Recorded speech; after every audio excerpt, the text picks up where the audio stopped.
olwenzakalayo emphakathini. Iziphi lezo izikhala nazo ungayibhalile lezo zonke izimali eziyisho zachaphazela Imibiko esiyitholayo emakhanseleni ahlala emkhandlwini awe-African National Congress kanye nama-officials nje akhona ngaphakathi akwaziyo ukuthi asinikezele nge-information egcwele ukuthi la kulo mkhandlu ayisekho imali iphelile, sebekwazi ukuthi uma kufanele kuholwe baholwe ngamaloli.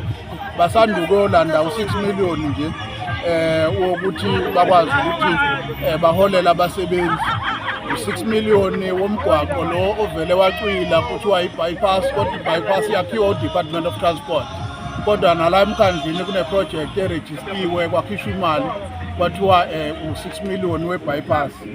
Kube udaba lokwakhiwa kwe-drainage system lapha eMkhuze nayo okuyimanje uma uye eMkhuze nje malinethe kakhulu kusagcwala amanzi ey'tolo, kodwa kwambiwe idolobha labheka phezulu kwakhokhelwa usonkontileka iy'mali ey'shisiwe, kodwa imali akubonakali ukuthi khona eyakwenza.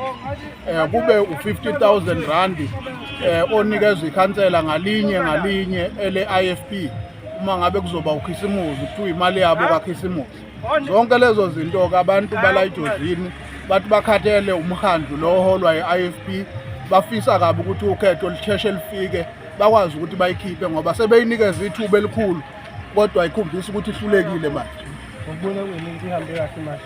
Hayi, mashi ihambe kahle kakhulu, umphakathi uphume ngobuningi babo.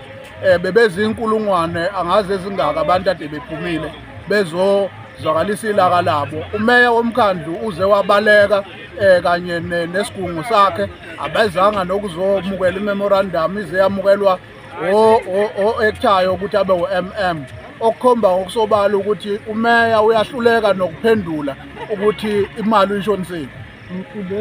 Clean up project ngabe yenzekile I-clean up ukuthi sizame ukuthi sikorobhe idolobha ngoba ezinye zey'nkinga abahlali abakhala ngazo ukuthi idolobha lingcolile liyanuka, abanye baze bangenwe izifo kodwa banomkhandlu. Sabona-ke njenge-ANC ukuthi asakho uhlelo sokuthi siliklini idolobha, kodwa sibone sesijijimezwa amaphoyisa ukuthi hhayi asingaklini, asisheshe siqale imashi ngoba bazoyivala imashi ngo-12. Nalokho kungasiphathanga kahle ngoba kukhombise ngokusobala ukuthi amaphoyisa acheme nokusebenza nomasipala wenkatha waseJozini. njengoba seniyamisile imemorandum wayamukelwa u-MM, ikuphi kusuka manje kuya phambili? Sibanikeze iy'nsuku eziyisikhombisa msakazi ukuthi uma bengaphenduli ngokugculiseka komphakathi kulezi iy'nsuku eziyisikhombisa sizobuya, futhi sizobuya sesiphindaphindwe kaningi kunalokho kwanamhlanje, ngoba siyafisa ukuthi kube noshintsho la eJozini, abantu bathole idingo zabo njengoba uhulumeni eyiletha imali la eJozini ukuthi uthuthukise umphakathi, kodwa sikubonayo kuyihlazo kakhulu. Siyabonga. Siyabonga.